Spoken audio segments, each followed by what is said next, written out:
owner of All Things Sewer and Drain Care. We're here right now in New London, Connecticut, because the customer said they've been hearing a lot of gurgling noises coming from this right here when they turn on the washing machine. After running the water for long periods of time, the sewer line is actually backing up.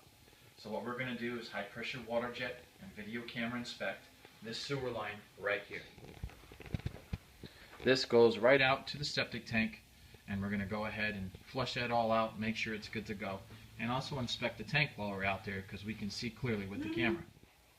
Okay, now that we've jetted everything out, everything is flowing correctly, we camera inspected this line over here and we found an issue right by the door where the settling of the foundation has caused a belly in the line. Now what this belly is water that retains inside the line that causes all kinds of debris to settle in the middle. That causes a clog after a while. So unfortunately, this issue is going to need to be corrected. Thank you for checking us out. You can check us out at allthingsdrain.com.